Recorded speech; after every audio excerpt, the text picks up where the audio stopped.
Hello guys, so next move on to the next part of declaration and payment of dividends. This is the second video. So the next part is declaration of dividend, which is a very important section contained in section number 123. Guys, please remember the section number 123. Now what it says is declaration shall be made by company for any financial year only out of the profits of the company for that year arrived at or after providing for depreciation. So the first point is that the profits must be declared after providing the depreciation, and out of these profits the dividend can be declared. The next point is that out of the profits of the company for any previous year or years arrived at after providing depreciation. So if not the current year, we can consider the profits of the previous year, but only after the provision of depreciation. Now the depreciation needs to be provided as per the schedule 2, which will be covered. The schedule 2 will be covered in our FR lectures, or both of the above can be used, that is current year dividend profits and the previous year profits after providing depreciation. Guys, please remember this section, it's a very important one, please make a note of it. Next is out of the money provided by the central or state government for the payment of dividend. So in many cases it happens that the companies need to pay the dividend but do not have money, and funds are provided by the central or state government. In such cases, such funds should be used to provide for dividend. The transfer to reserves. A company may, before the declaration of any dividend, transfer such percentage of its profits for that financial year as it may consider appropriate. Now that it means that there is no compulsion on the company to transfer the profits to the reserves. They can declare 100% as dividend or 20% as dividend and transfer 80% of the profits to reserve, does not matter. It is only important to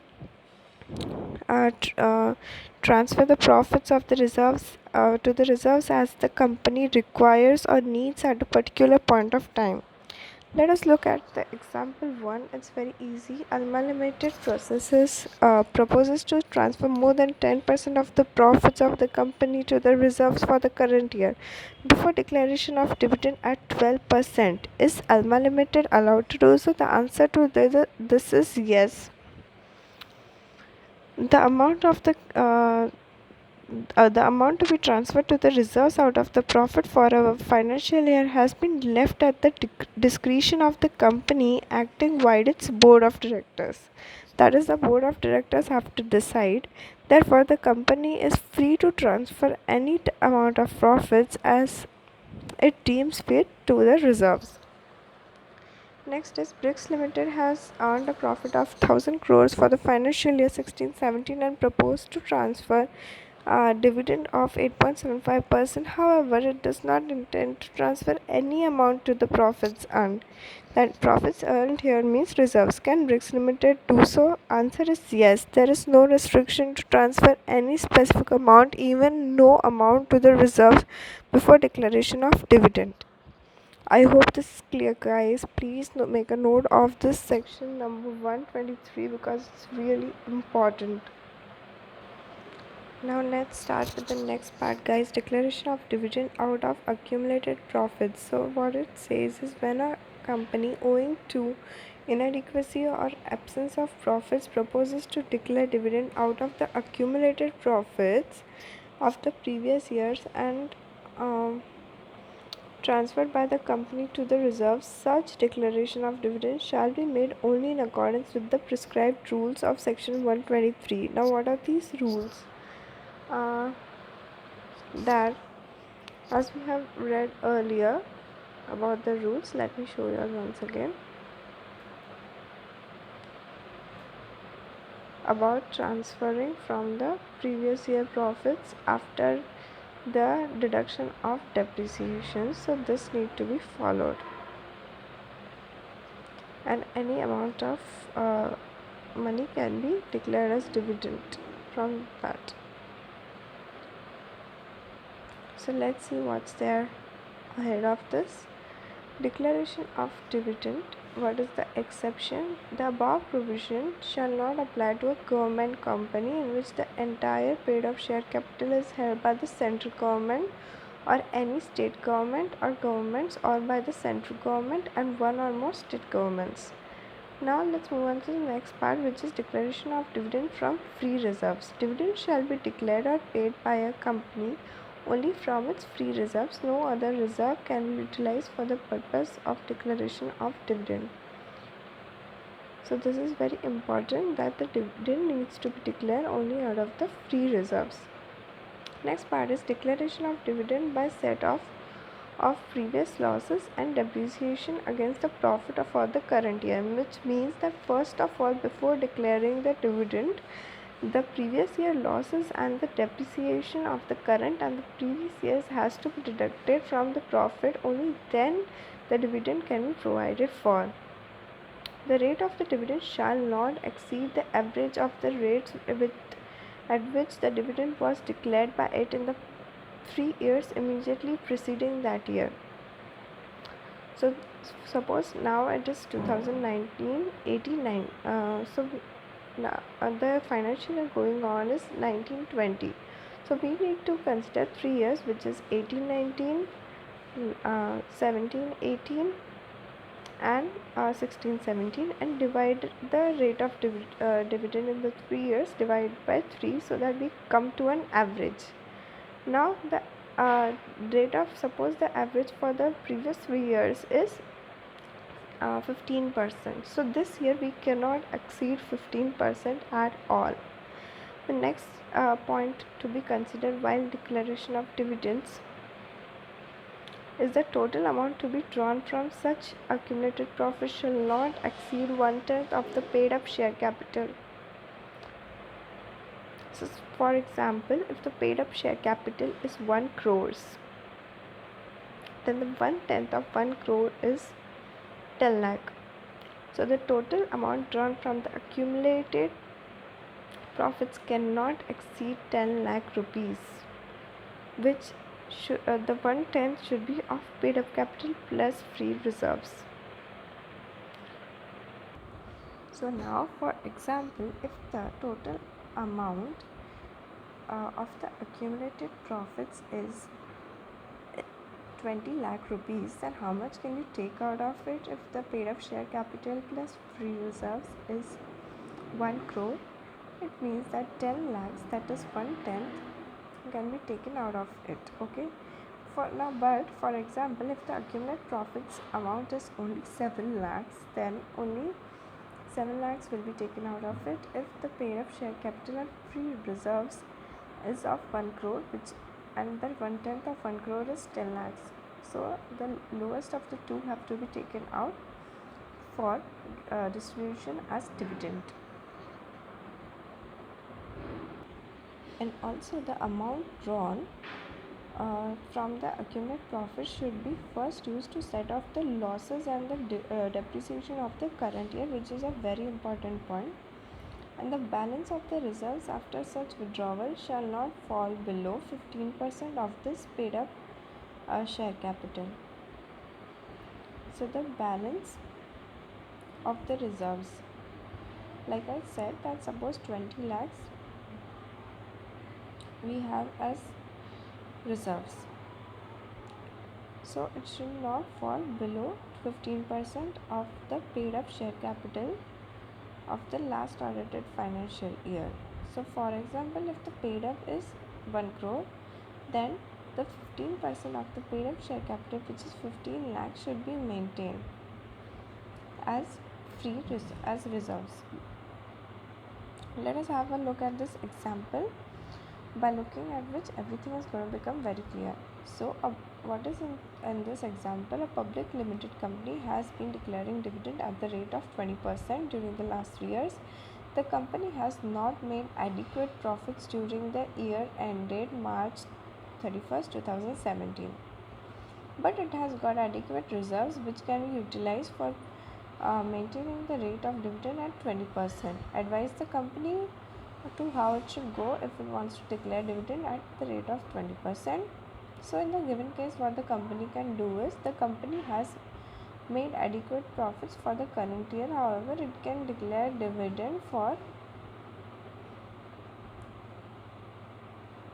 uh, declare a dividend of 20% provided that it has required residual reserve of 15%.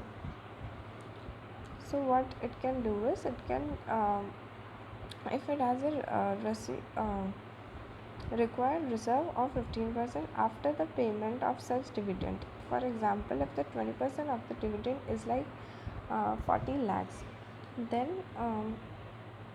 to maintain 20% of the dividend, for example, if the company has to pay 40 lakhs, then what should be the uh, overall reserve amount? It should be like 2 crores. Okay, so for example, uh, 40 lakhs it is paying from the reserves. However, 15% of the paid up share capital has to be maintained as free reserves. For example, paid up share capital is 2 crores and the company is making a payment of 40 lakhs, then 15% of the paid up share capital, which is 30 lakhs, should be there in the reserves, which means it should have a minimum reserve of 70 lakhs. Let me show you this with the help of my writing in my book.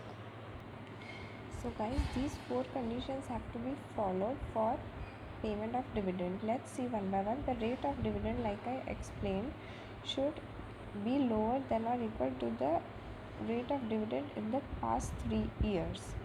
Next is, the total amount of profits withdrawn from accumulated profit should be less than or equal to 1/10 of paid up share capital plus free reserves. Now, if any amount is taken from the accumulated profits, it should be first used to set off losses plus current year depreciation. Now, the balance of the reserves, which means free reserves, should be at least 15% of the paid up share capital after the payment of dividend. Now, let's take an example here. Now, if the paid up share capital is equal to 2 crores, alright. So what should be the conditions that to be seen as? Suppose this first condition is fulfilled. The amount of dividend in the past 3 years is 20%. So this year too we can give 20%. That's right. So the first condition is fulfilled. The second condition that should be fulfilled is, the total amount of profits withdrawn from accumulated profit should be less than or equal to 1/10 of paid up share capital plus free reserves. So for example, the free amount of free reserves that we have is 1 crore. Alright. So the paid up share capital is 2 crores plus reserve is 1 crore. 1/10 would be 3 lakhs. So the amount withdrawn from the accumulated profit should not exceed 30 lakhs. Sorry, not 3 lakhs, 30 lakhs. It should not exceed 30 lakhs. Is that alright? Now the third condition is, now for example, even this condition is fulfilled. Out of the accumulated profits, we have taken up 30 lakhs. Now first, these 30 lakhs should be used to pay losses of the current year plus depreciation. Suppose this is already done. There are no losses. Only thing is that there are no appropriate profits. So this is also fulfilled, this is also fulfilled, and this is also fulfilled. Now the last condition left is, now guys, the last condition left is, the balance of the reserve should be 15% of the paid up share capital. Now for example, we have 1 lakh, 1 crore I said earlier as free reserves, and we are paying out of which 10%, which is 1/10, which is 10 lakhs. Now what is the balance? 90 lakhs. Alright. And what is 15% of 2 crores?